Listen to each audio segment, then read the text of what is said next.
ವಿಚಾರ. ನಾವು ಚಂಬು ಅಂತ ಹೇಳಿದ್ದೀವಿ. ಚಂಬು ಕೊಟ್ಟಿದ್ದಾರೆ ಕೇಂದ್ರ ಸರ್ಕಾರ 10 ವರ್ಷದ ಆಡಳಿತದಲ್ಲಿ ಅಂತ. 15 ಲಕ್ಷ ರೂಪಾಯಿ ಸ್ವಿಸ್ ಬ್ಯಾಂಕ್ನಲ್ಲಿರ್ತಕ್ಕಂಥ ಕಪ್ಪು ಹಣ ತರ್ತೀವಿ ಅಂತ ಹೇಳಿ 15 ಲಕ್ಷ ಒಂದೊಂದು ಅಕೌಂಟ್ಗೂ ಹಾಕ್ತೀವಿ ಅಂತೇಳಿ ಮಾತು ಕೊಟ್ಟಿದ್ವಿ. ಮಧ್ಯದಲ್ಲಿ ನೋಟ್ ಬ್ಯಾನ್ ಮಾಡಿದ್ರು. ವಿದೇಶದಲ್ಲಿರೋಂಥ ಕಪ್ಪಣ ತರ್ತೀವಿ ಅಂತೇಳಿ ದೇಶದಲ್ಲಿರೋ ಕಪ್ಪಣನ ನಾವು ಹೊರಗೆ ತರ್ತೀವಿ ಅಂತ ಹೇಳಿದ್ರು. ಅದು ಟುಸ್ ಪಟಾಕಿ ಆಗೋಯ್ತು. ಭಾಳ ಅವೈಜ್ಞಾನಿಕವಾಗಿ ಅದೊಂದು ತಪ್ಪು ನಿರ್ಣಯ ಅಂತಕ್ಕಂಥದ್ದಾಯಿತು.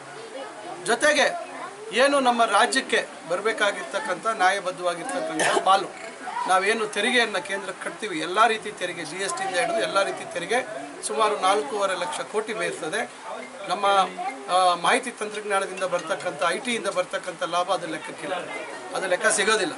ಇಷ್ಟೆಲ್ಲ ಕರ್ನಾಟಕದಿಂದ, ಅದು ವಿಶೇಷವಾಗಿ ಬೆಂಗಳೂರಿಂದ ಇವತ್ತು ಕೇಂದ್ರ ಸರ್ಕಾರಕ್ಕೆ ಹೋಗ್ತಾ ಇದೆ.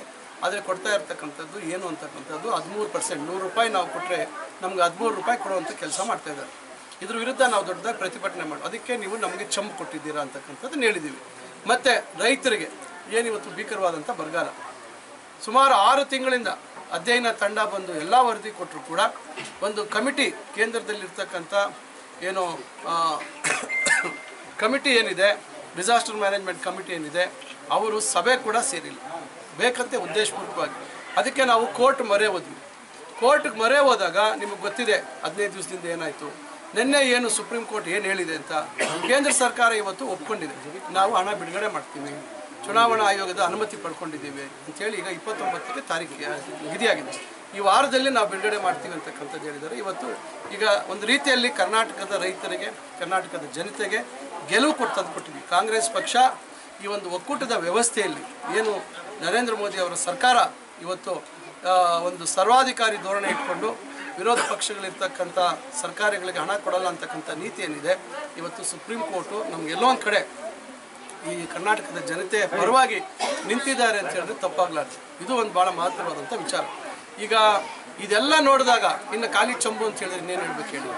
ಅದರಿಂದ ದೇವೇಗೌಡರು ಪಾಪ ಈಗ ಮನಸ್ಸಿಲ್ವೋ ಅವರು ಈಗ ಈ ವಯಸ್ಸಿನಲ್ಲಿ ಅವ್ರ ಜೊತೆ ಹೊಂದಾಣಿಕೆ ಮಾಡ್ಕೊಂಡಿದ್ದಾರೆ. ಏನು ಮಾಡೋದು, ಮನೆಯಲ್ಲಿ ಮಕ್ಕಳ ಒತ್ತಡ, ಮಕ್ಕಳ ರಾಜಕೀಯ ಭವಿಷ್ಯತ್ತು, ಅವ್ರು ಉಳಿಬೇಕು. ಮಕ್ಕಳಿದ್ರೇ ದೇವೇಗೌಡರು, ಜನ ಏನಾದರೂ ಆಗ್ಬೋದು, ಅವ್ರು ನಂಬಿರ್ತಕ್ಕಂಥ ಕಾರ್ಯಕರ್ತರು ಎಲ್ಲಾದರೂ ಹೋಗ್ಬೋದು. ಕೊಟ್ಟಿರ್ತಕ್ಕಂಥ ಸೀಟು ಅವ್ರ ಕುಟುಂಬಕ್ಕೆ ಕೊಟ್ಟಿದ್ದಾರೆ. ಏನೋ ಅಪ್ಪಿತಪ್ಪಿ ಕೋಲಾರದು ರಿಸರ್ವ್ ಆಗಿತ್ತು, ಇಲ್ಲಾಂದ್ರೆ ಅದು ಅವ್ರ ಕುಟುಂಬಕ್ಕೆ ಹೋಗ್ತಾ ಇತ್ತು. ಅವರ ಪಕ್ಷದಲ್ಲಿ ಅವ್ರ ಕುಟುಂಬದ ಸದಸ್ಯರು ಬಿಟ್ಟರೆ ಬೇರೆ ಯಾರಿಗೂ ರಾಜಕೀಯವಾಗಿ ಬೆಳೆಯೋಕ್ಕೆ ಅವಕಾಶ ಇಲ್ಲ.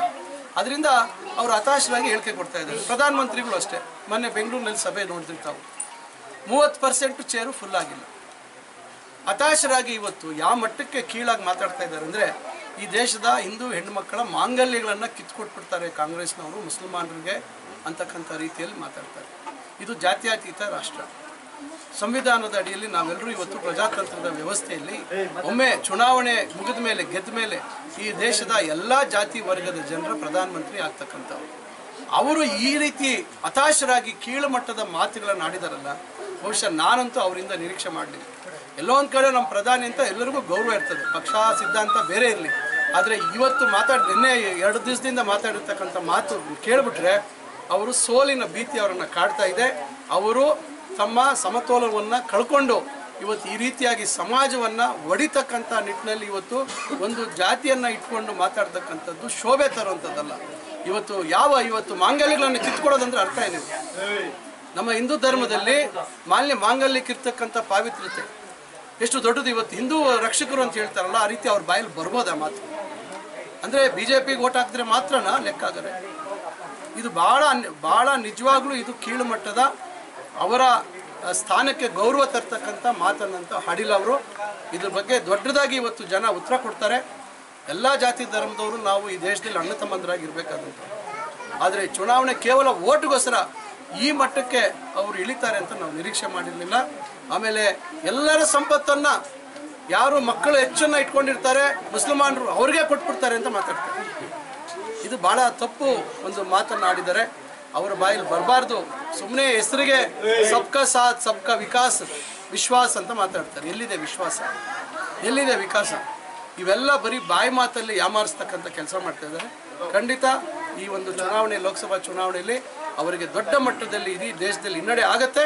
ಅದೆಲ್ಲೋ ಒಂದು ಕಡೆ ಅವರಿಗೆ ಗೋಚರಿಸಿ ಇವತ್ತು ಆ ರೀತಿ ಅವರು ಮಾತಾಡ್ತಕ್ಕಂಥದ್ದಾಗಿದೆ. ಇದನ್ನು ನಾವು ಖಂಡಿಸ್ತೀವಿ. ಅದರಿಂದ ಇದೆಲ್ಲ ಇವತ್ತು ಜನ ಗಮನಿಸ್ತಾ ಇರೋದ್ರಿಂದ 26ನೇ ತಾರೀಕು ಅತಿ ಹೆಚ್ಚಿನ ಸಂಖ್ಯೆಯಲ್ಲಿ ಕಾಂಗ್ರೆಸ್ ಪಕ್ಷದ ನಮ್ಮ ಅಭ್ಯರ್ಥಿ KV ಗೌತಮ್ ಅವರ ಕ್ರಮ ಸಂಖ್ಯೆ 1. ಅದಕ್ಕೆ ಅತಿ ಹೆಚ್ಚಿನ ಬಹುಮತವನ್ನು ನಮ್ಮ ಈ ಭಾಗದಲ್ಲಿ ಜನ ಕೊಡ್ತಾರೆ.